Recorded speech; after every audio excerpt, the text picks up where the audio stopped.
Welcome back, everyone, to another reaction video as we dive into part 3 of this fantastic series by Useful Charts on Christian Denominations Family Tree. I've been learning a lot. I feel like a lot of you have as well. The conversations have been fantastic. We've had people from all manner of backgrounds of belief systems and faiths chiming in and sharing their perspective and confirming a lot of what Matt has said here, and also helping to help us better understand stuff. So please keep that going. So as we dive into Anglicans, Lutherans, and Reformed, if you fall into one of those categories especially, would love to hear from you to give your perspective on the things that we're going to talk about today. A couple quick things before we dive into today's episode. I mentioned yesterday that for patrons and members, the link is now available for the trip to Italy next April. That will be made public for everyone on Tuesday at noon. So more information will come about that, and I'll be making a video about that for you guys. Also, patrons and members, private stream tomorrow morning, 10 o'clock. I just posted the link for everybody. Let's go ahead and dive into today's video. Hi, this is Matt Baker. Welcome to episode 3 in my series on the family tree of Christian denominations. So far in this series, we've looked at the origins of Christianity, as well as its 4 oldest branches: Roman Catholicism, Eastern Orthodoxy, Oriental Orthodoxy, and the Church of the East. From this point forward, we're now going to shift the focus toward Protestants. We'll start by looking at 3 of the earliest branches of Protestantism: Lutheranism, Anglicanism, and Reformed. So interesting thing to note here, and I don't know if this has been the case in other places too, but at least for me growing up, when I was younger, it seemed that, at least my experience was, that people either identified themselves as Catholic or Protestant. They didn't identify themselves as Methodist or Lutheran or Church of Christ or Presbyterian. It was Catholic or Protestant. Now, within being Protestant, you might have been a particular type of Protestant, but it felt like, at least for me, like I would see on forums and things like that, I know my grandma would always just write Protestant, that's what we were. And it seems like people identified more with that. It seems more today, people who identify with a particular church are much more specific about that. But maybe that's just my experience. All of which arose during the period known as the Reformation. And once again, I'm collabing with Joshua from Ready to Harvest. He has prepared a video comparing these 3 denominations in more detail, along with an even older Protestant group known as the Moravians. And we talked about the Moravians the other day, right, when we did the video on the Gnadenhutten massacre, because those Indians were Moravian. And I believe, if I remember right, the people responsible for the conversion of John Newton, who would go on to write a poem called Faith's Review and Expectation, which we know today as Amazing Grace. I believe it was Moravian missionaries that helped convert him when he was a slave ship captain. And he went on to become a minister and then mentored William Wilberforce, who would go on to be instrumental in ending the slave trade and then slavery itself in the British Empire. So after watching this video, be sure to check out his by clicking on the link in the description or pinned comment. Now, one thing I want to point out is that if you're watching this video during the first half of 2023, the chart that I'm showing you is not yet available from our store. That's because I'm basically building it as I go, and I sometimes make changes based on comments that I get. And we talked about this yesterday, and I love that he's responding to the comments, because nobody can possibly know everything. And so there's always going to be somebody out there who has a little detail or a little more information or a little correction that needs to be made. And a lot of times in my own videos, because, and listen, I dealt with this yesterday, so I'm going to address it right now. I had somebody getting on and accusing me of not only being Catholic, but also of having pre-watched the videos. I promise you, and this is a matter of integrity for me, if I have seen a video before that I'm reacting to, I will tell you that at the beginning. If I don't specifically tell you that, it means the video I'm reacting to I've never seen. And that's the case with these. I have not watched these. I want my reactions to be organic. And I think sometimes people think that because I have so much to share that means I must have pre-planned these. Listen, I don't have the time to go in and watch a 22-minute video and make notes and do research and then come back and do it again. I just have too much going on in my life. So I don't do that. I'm a dork. I'm a nerd. I'm a guy who just reads random history for fun and has done it all his life. So I've always got something to say because I'm a public speaker. So just wanted to address that. However, the goal is that by the time the series is finished, you will be able to buy the completed chart as a poster. I think I might have to get that one. I got one of his charts hanging up on the wall behind me already.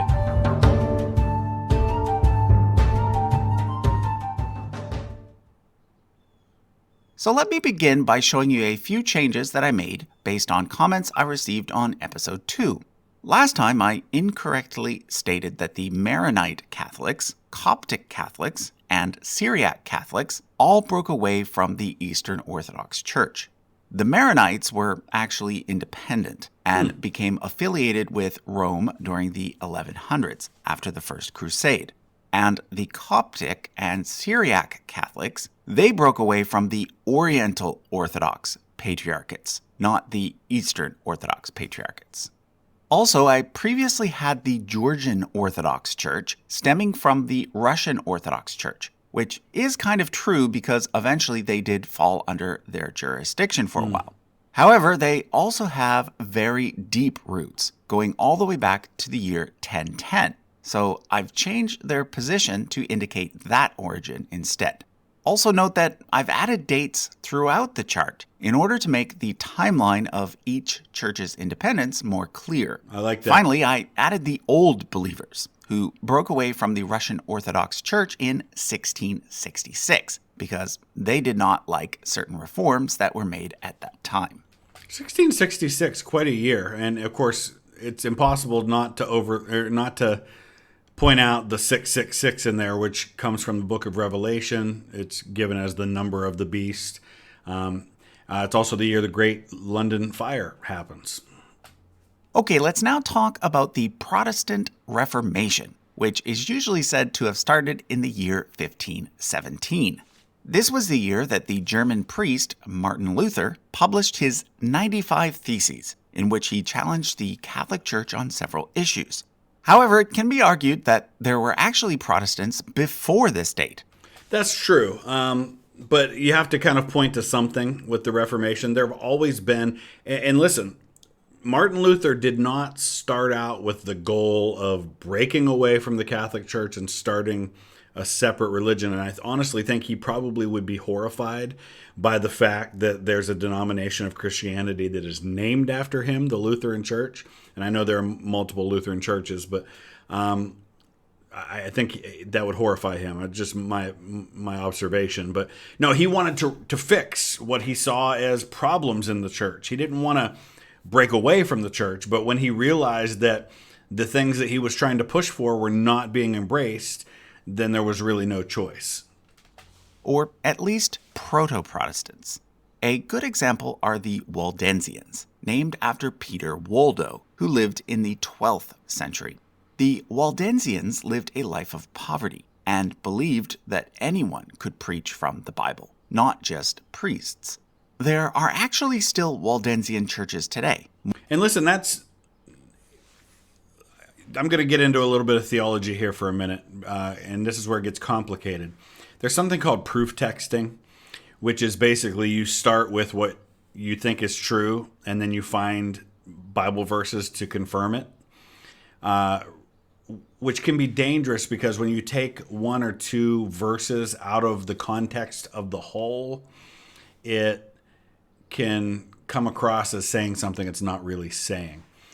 Perfect example of this that people use a lot of Christians use, comes from Jeremiah chapter 29. And people love to quote Jeremiah 29:11, which is a verse that talks about, "For I know the plans I have for you, declares the Lord. Plans to prosper you and not to harm you, plans to give you hope and a future." People love to use that verse to talk about how God has great plans for all of us. And I'm not denying that that may be the case. But in that particular verse, it's taken out of the context in which it was intended, which is that God was specifically speaking to Jeremiah and to the people of Israel. And he goes on to say, you will seek me and find me with all of your heart. And he talks about how his people need to turn from their sin and repent and come back to him. And that was all meant to be part of one message. And people take it out of context to kind of say whatever they want. And people have done that all throughout history. And a lot of denominations of Christianity exist today based on that idea that somebody says, oh, look what this verse says right here, and builds an entire theology based on one passage of Scripture, where you really should be taking it as a whole. So this idea of poverty, yes, it's great. And a lot of people have taken vows of poverty. But specifically, there's verses that talk about, for example, Jesus was talking to a guy, a rich man who wanted to follow him. And the guy says, what do I need to do to be saved? And Jesus says, love God with all your heart, soul, mind, and strength, and love your neighbor as yourself. Keep the commandments. And the guy says, I've done all of that since my youth. And Jesus said, one more thing you lack, go and sell everything you have and give it to the poor. Now, he was talking to that specific guy because he knew that specific guy had a problem in his heart where he loved his wealth and his possessions. And that needed to change in order for him to surrender his life to God. It didn't mean everybody, in order to follow God, has to sell everything they have and give it to the poor. So that's an example of what I mean, and I'm ranting, so let's continue. Mostly in Italy, although nowadays they can be seen as being part of the Reformed branch of Protestantism. Another group of Proto-protestants were the Hussites, named after Jan Hus, who lived about 100 years before Luther. Yep. He sparked the Bohemian Reformation in what is today the Czech Republic. Out of this movement grew the Moravian Church, which operated underground for many decades in Moravia before... Why did it operate underground? Well, because at this time in history, the Catholic Church is the church in Central and Western Europe, and to speak out against the Catholic Church was to be a heretic and to risk being burned at the stake, which is what happened to a lot of these people. I mean, even things like denying the idea of transubstantiation, which is a Catholic doctrine that says that during communion, that the bread and the wine physically become the body and blood of Jesus, whereas Protestants were teaching that it's a symbol rather than actual change. And that was enough to get some people executed, or translating the Bible into your native tongue, because it was believed by the church at that time that only the educated, only the priests were the ones who were supposed to read the Bible and interpret it for other people. And so for a lay person to be able to read the Bible for themselves in their own language, that was heresy. Or moving to Germany and then spreading to the US. It too still exists to this day and has since adopted certain features of Lutheran pietism. But originally, neither the Waldensians nor the Moravians were large enough to change the religious landscape of Europe. That didn't happen until the 1500s, when people like Luther and Calvin arrived on the scene. And this is going to be a great example. I've talked about it in the last 2 episodes of how intertwined politics and religion are, and how as one goes, so goes the other. And sometimes it's the church taking the lead and the political landscape follows, and vice versa. The reason that these early, what we would call Protestant movements, didn't take hold is because there wasn't a strong political backing or secular backing. What happens with Luther is he gets German princes on his side, and that's when everything changes. Now, the first thing you need to know about the Protestant Reformation was that it was not a single united movement. Instead, it was a bunch of movements occurring in different places and in different ways. Yep. However, overall, we can say that the Reformation created 3 initial branches of Protestantism: Lutheran, Anglican, and Reformed. All 3 resulted in the creation of new state-level churches, which shared authority with secular rulers. There was also a 4th branch, the Anabaptists, associated with what's been called the Radical Reformation. They are quite different, though, so I'll be covering them separately in a later video. And the Anabaptists are where a lot of our modern denominations are going to find their roots. So let's start with the Lutherans, who obviously get their name from Martin Luther. 4 years after Luther published his 95 Theses, the Catholic Church declared him to be a heretic and put a ban on sharing his ideas. Those ideas can be summed up with the phrases sola fide and sola scriptura. Sola fide means by faith alone. You see, Luther was angry that certain Catholic priests were abusing something called indulgences. Basically, if you or a relative had committed a bad sin, you could just pay money to the church and get a special certificate that said, if you do such and such a good deed, your punishment in the afterlife will be reduced. Specifically dealing with the idea of people not directly necessarily going to hell, but people going to purgatory. And say Uncle John has 20 years in purgatory. If you donate to the building project for St. Peter's Basilica in Rome, we'll knock 10 years off of his time in purgatory. And again, because people can't read the Bible for themselves, they're just trusting what they're being told. And this is what angered Luther. And among other things, in his 95 Theses, he says if the Pope has the power to reduce people's time in purgatory by money being donated, why wouldn't he just do that out of Christian charity? Why would he make people pay for that if he has that power? And these were the kinds of things that angered the church, because the church is trying to raise money for these projects, and that heretic Luther is getting in the way of that.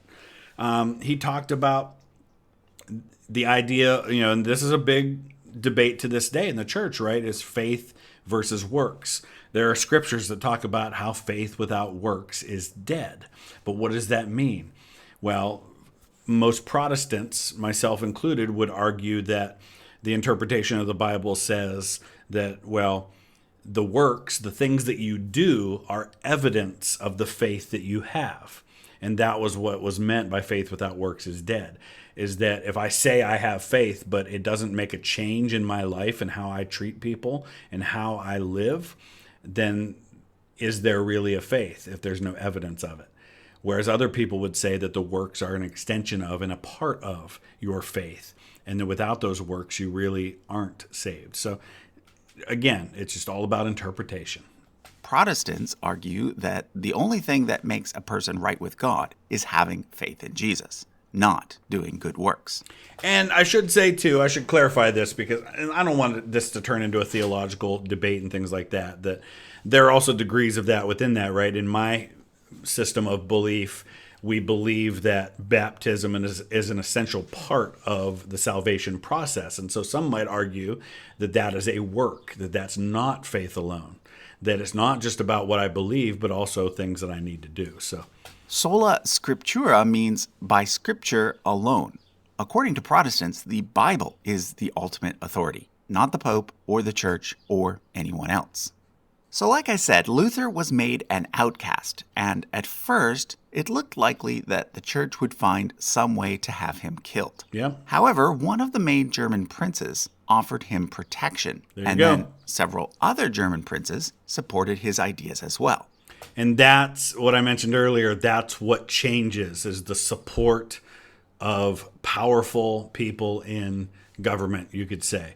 Powerful secular authorities who back Luther. And at one point, they have this showdown. And if you want to learn a little bit about Luther's story, there's a fantastic movie called Martin Luther with Joseph Fiennes playing Martin Luther. If you've ever seen the movie Downfall, the German actor who plays Hitler in that, who I believe has since passed away, is Luther's spiritual mentor in that movie, and he's fantastic in that role. There's this amazing scene where he's trying to talk Luther down from being so radical. And Luther stops him and he says, "Remember all those years ago when you sent me out to boldly change the world? Did you really think there wouldn't be a cost?" I love that scene. Totally fictional, but love that scene. But after Luther has his big showdown with some of the Catholic leadership who have been sent to confront him and get him to recant what he's been teaching and what he's been publishing, He actually gets kidnapped on the way home from there because he's been promised safe passage. And it was actually the German princes who orchestrated the kidnapping to keep him safe. You see, you have to realize that there was no such thing as a united Germany at the time. Instead, the whole area consisted of a bunch of mostly independent states that formed a loose union called the Holy Roman Empire. So what happened was that some states adopted Luther's ideas and some did not, starting around 1521. Now, one thing I want to make clear is that the new Protestant states did not shut down all the Catholic churches and open new Lutheran ones.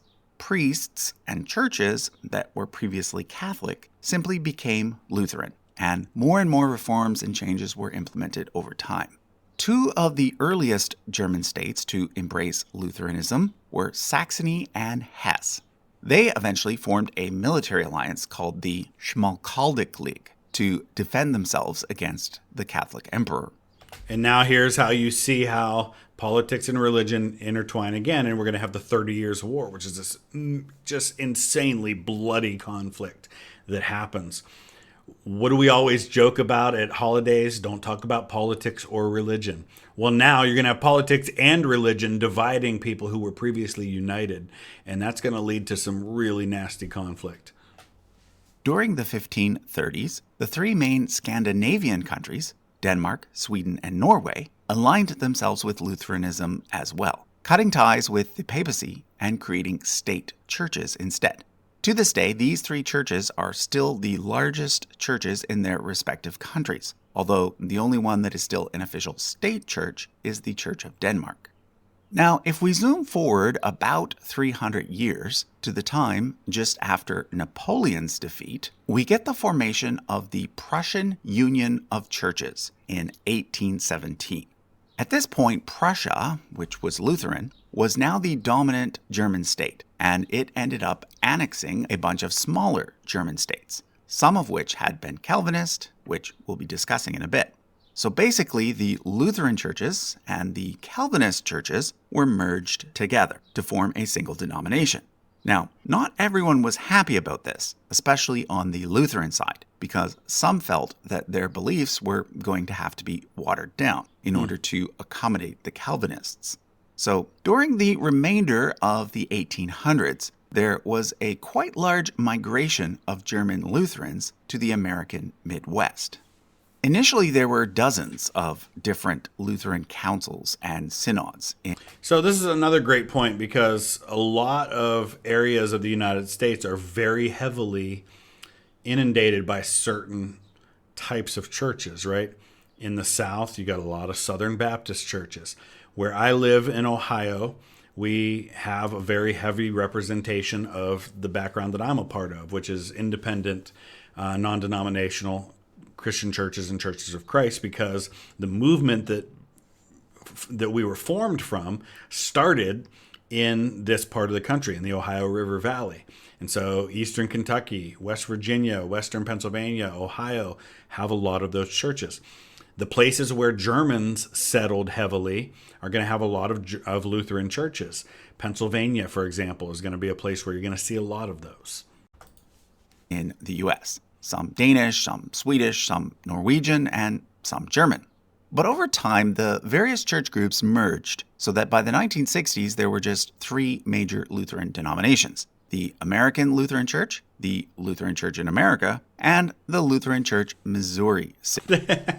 I can't help but make a Monty Python reference here. The American Lutheran Church and the Lutheran Church in America. In Monty Python, the movie, The Life of Brian, you have the Judean People's Front and the People's Front of Judea, which hate each other, but also both hate the Romans.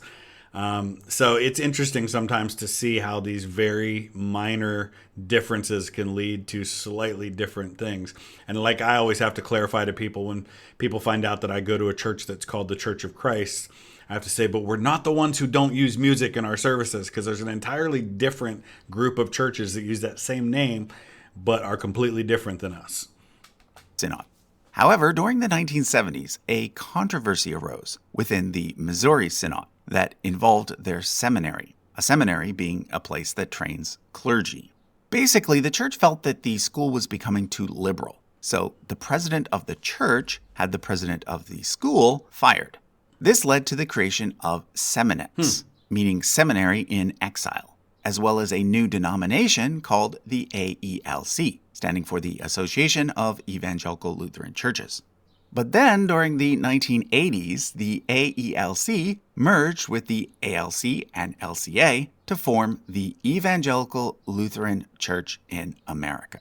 And I've always found this fascinating because if you look at the Lutheran Church Missouri Synod and the ELCA, which are the two main branches of Lutherans here in America, by the definition that we use today, evangelical, which I did a video on a while back, the Lutheran Church Missouri Synod would probably much more identify with evangelicals in America than the Evangelical Lutheran Church in America would.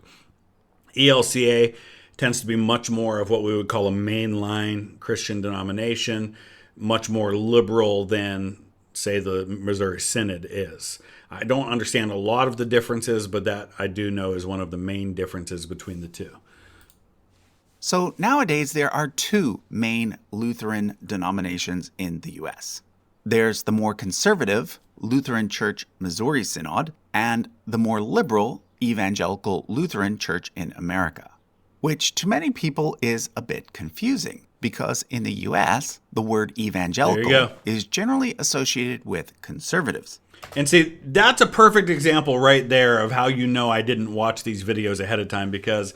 And I know it's kind of become a meme or a drinking game kind of thing when Chris says something right before the video says it. But honestly, it drives me nuts when I do that because I hate repeating things you're going to hear again. However, in a Lutheran context, it simply means Protestant. So just keep that in mind. Now, there is a third Lutheran denomination in the U.S. known as the Wisconsin Evangelical Lutheran Synod. But it's quite a bit smaller than the other two. Generally speaking, it's even more conservative than the Missouri Synod. Now, back to the Lutherans in Germany. During World War II, the majority of the Prussian churches supported the Nazis, due in large part to a movement known simply as German Christians. Martin Luther himself had been very anti-Semitic, so it wasn't hard for the German Christians to use his writings to support their cause. And another really fascinating point in history, especially because we're, I'm sure, about to talk about the Anglican Church, is that Henry VIII, who very famously breaks away from the church in Rome, but always considered himself to be a loyal Catholic, just not loyal to the Pope, has this series of exchanges where he basically is writing to speak out against Martin Luther. And he gets given the title by the Pope, Defender of the Faith, because of his attacks on Luther. And yet he ends up forming one of the other breakaway Protestant churches, even though he would never have considered himself a Protestant. However, not all Lutherans in Germany were pro-Nazi. The Lutherans who opposed Hitler, led by Dietrich Bonhoeffer and others, eventually broke away and formed the Confessing Church. And I was about to mention him. I'm glad I didn't because they mentioned him. Dietrich Bonhoeffer dies very late in the war. He's hanged in a concentration camp because he was speaking out against the Nazi party. He was a Lutheran pastor, and I think he was a pastor. I know he was Lutheran. They're making a movie about him. When we were in Liège for a tour that we did last fall, had the chance to meet Billy Budd, who worked on Band of Brothers. Wonderful guy, really cool guy, and we got to hang out with him. They didn't know he was going to be there. He just happened to be staying in the same hotel because he was there making a movie about Dietrich Bonhoeffer. So I'm really looking forward to that one coming out. Bonhoeffer himself was eventually captured and sent to a concentration camp, where he was later executed shortly before the end of the war. After the war, the Prussian church was reunited and purged of Nazi supporters. In 1948, several other German state churches joined together to form the Evangelical Church in Germany, or EKD. Initially, the Prussian church, now known as the Evangelical Church of the Union, remained separate. But in 2004, it joined the EKD as well. Oh, okay. Today, the EKD, which consists of both Lutherans and Calvinists, is the largest Protestant denomination in continental Europe. The second largest Lutheran denomination worldwide is actually the Makane Jesus Church in Ethiopia, which was founded by Swedish missionaries. Let's now look at the Anglicans. First of all, I should mention that some people don't actually consider Anglicans to be Protestants. They actually see them as being a sort of middle position instead, between Catholicism and Protestantism. Fair. This is because on the surface, their overall structure and traditions often look a lot like Catholicism. And when it comes to their beliefs, they don't really have a founding theologian, such as Luther or Calvin. But considering that the Anglicans split from Rome around the same time as the Lutheran and Reformed branches, I think it is fair to say that they are indeed a type of Protestantism. Now, the main church in this branch was, and still is, the Church of England. You're probably familiar with the story of King Henry VIII and his 6 wives, and how he argued with the Pope over whether or not he could get out of his first marriage, because it had not resulted in a son. Because the Pope would not help him, Henry decided to break ties with the Catholic Church and have himself declared the head of the church in his country instead. This occurred in 1534. And this led to a massive problem in the country, to the point where Henry ends up having one of his own mentors, good friend, chancellor at one time, executed, Thomas More. Though Thomas More was incredibly loyal to Henry, he was more loyal to the church in Rome. And he famously on the scaffold, as he's about to be beheaded, says, "Tell the king I died his good servant, but God's first." And More is a Catholic saint to this day. Patron saint of politicians, I believe. Because he would not recognize Henry as head of the church. He kept his loyalty to Rome. And that was an issue for a lot of people. Henry ends up having a cardinal executed, Bishop John Fisher. I think he was the Bishop of Rochester. And there was some politics with that, where the Pope made him a bishop after he'd already been arrested and basically dared Henry to execute a prince of the church, which Henry had no problem doing. And hence, that's the date that's usually given for the birth of the Church of England. Now again, I want to point out that it's not as if all the Catholic churches in England were simply shut down in 1534, or that new Anglican ones were established. Not at all. The same churches and the same priests actually just continued on as usual. The only difference was that they no longer reported to the Pope. For a long time, the most senior Catholic bishop in England had been the Archbishop of Canterbury. Therefore, when the Church of England broke away from Rome, the Archbishop of Canterbury became the new spiritual leader of the church. Currently, that person is Justin Welby. But please note, the Archbishop of Canterbury is by no means the Pope of the Anglican Church. No, and you may have seen Justin Welby in the coronation because he had a prominent role in that, as the Archbishop of Canterbury does. Like the ecumenical patriarch of Constantinople, he's more of a first among equals. The actual head of the Church of England is whoever the monarch of the United Kingdom is. So currently, that person is Charles III. And this is why there was such an issue with Charles's uncle, great uncle, Edward VIII, when he became king, is that you had the potential for the person who was going to be the supreme governor of the Church of England potentially marrying a twice divorced American. It wasn't a problem she was an American. It was a problem she was twice divorced and she had husbands that were still living. Well, the Church of England changed their views on remarriage for divorced people in the last, I think, 20 years or so, which is why it's not a big deal anymore for Charles to be remarried, even though it's not an issue for him because his first wife is dead anyway. But Camilla's first husband is still alive. In fact, he was at the coronation.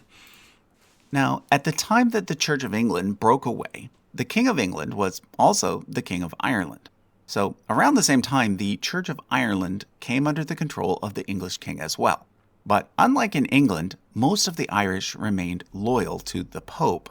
So what happened was that from 1536 to 1869, the Anglican Church of Ireland was the state church, even though Protestantism was the minority religion. Nowadays, most of Ireland is a republic, and there's no state church, and most of the Irish are still Catholics. Wales, by the 1500s, was simply a part of England, so they came under the Church of England. Although I should point out that in 1920, an independent church in Wales was formed. When it comes to Scotland, well, that's actually a whole other story, which we'll get to in a bit. Now, as the English started to develop colonies all over the world, they took Anglicanism with them. Initially, churches in colonies were simply part of the Church of England, but over time they gained independence. Of special note is the Episcopal Church in the USA.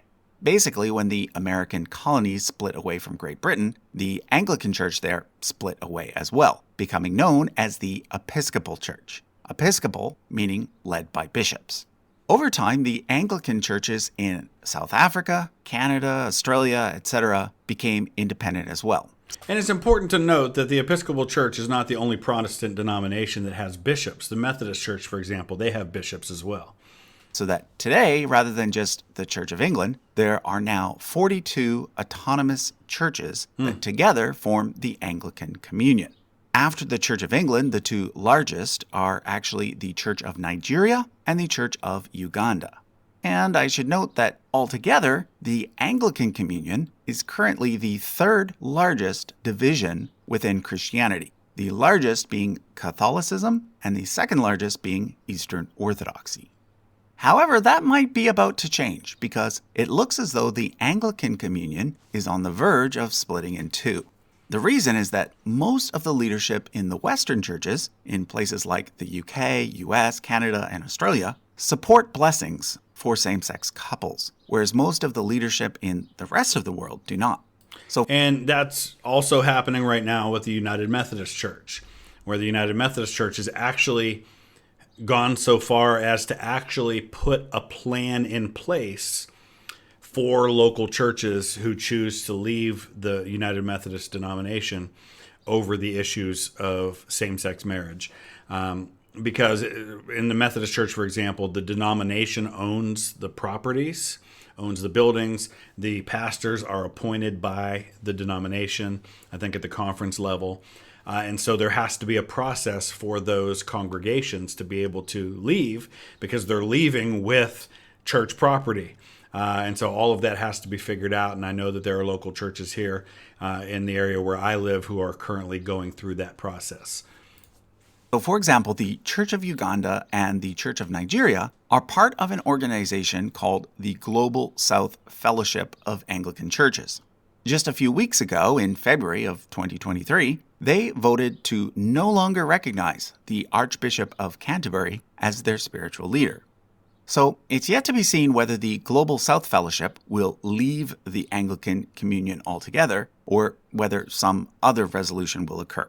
And I should point out that there are even some conservative Anglicans in the West who are also not happy with the current communion either.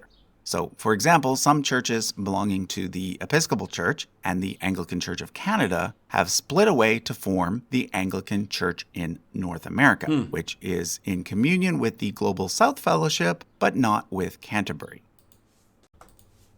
Okay, let's now look at the Reformed branch, which is strongly associated with the French theologian John Calvin. In fact, the word Reformed is often used interchangeably with Calvinist. Now, most people associate Calvinism with its purest form, also called five-point Calvinism, and often summarized by using the acronym TULIP. However, I want to point out that there are actually several different versions of Calvinism, and that not all Calvinists hold strictly to the 5 points. Yeah, some are like 3-point Calvinists. Some will agree with some and not the others. And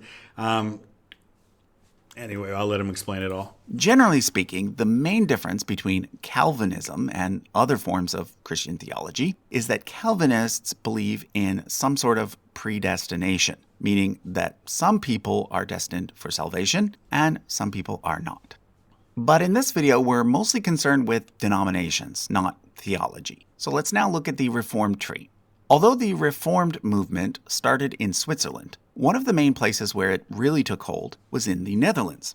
In 1571, the Dutch Reformed Church was established, and for over 400 years, it was the main Protestant church in the lowlands, also spreading to other countries wherever Dutch settlers traveled, such as South Africa. In 1892, there was a major schism in the Dutch Reformed Church, resulting in the creation of the Reformed churches in the Netherlands. However, in 2004, they merged back together with the main church, along with a few Dutch Lutherans, to form the Protestant Church in the Netherlands. In France, those who embraced Calvinism became known as Huguenots. However, in France, Protestants remained the minority and were often persecuted. And you have a whole war that happens there between the Catholics and the Huguenots, many of whom flee and go to places like Canada. A lot of people with French-Canadian ancestry can chase their roots back to those Huguenots. Do still exist, though, and most of them now belong to a denomination called the United Protestant Church of France.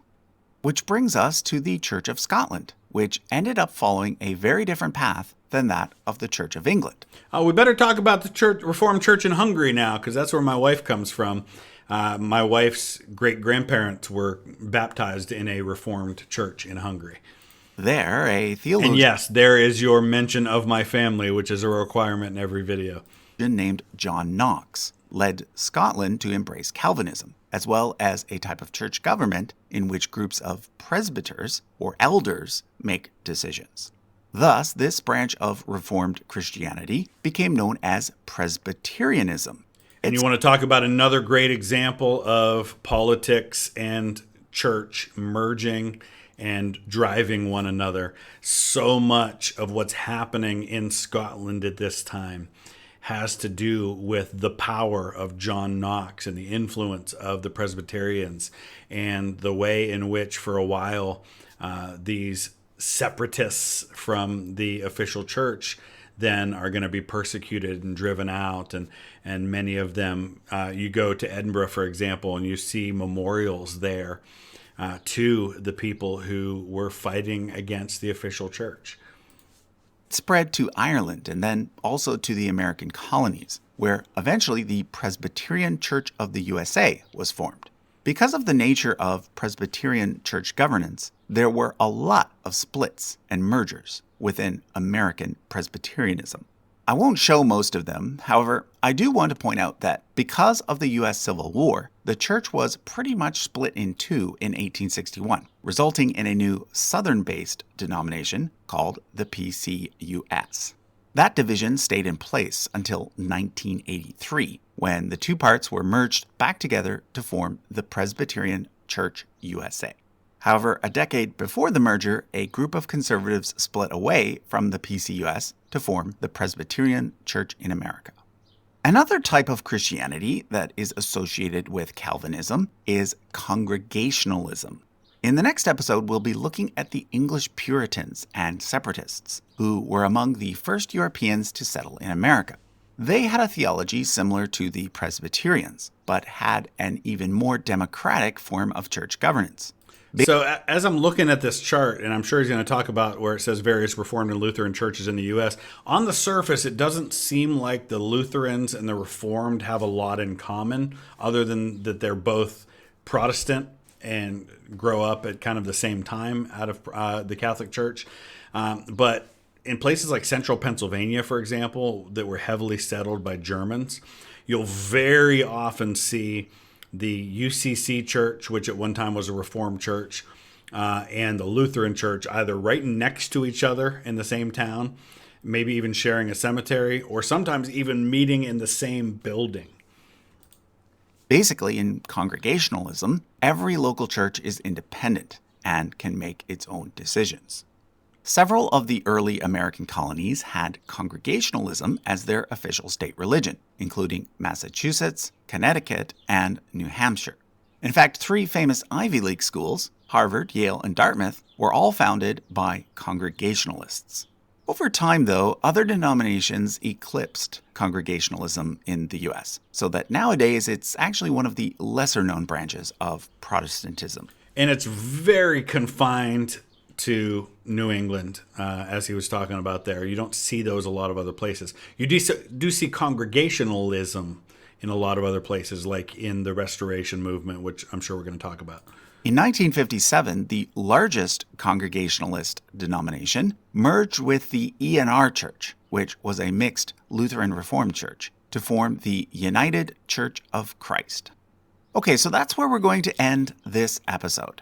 In about 3 weeks' time, I'll be releasing episode 4, in which we'll mostly be looking at the Anabaptists and Baptists, two groups with similar names but very different histories. For now, I encourage you to check out the video by Ready to Harvest, in which he dives deeper into some of the differences between Moravians, Lutherans, Anglicans, and Reformed. Awesome stuff again, Matt. Really loving this series. Thank you for taking the time to do this. As I said, this is not meant to start a debate on religion and the validity of it and what you should believe and why, but this is to help us to understand all of this, because so much of this is important as it relates to history.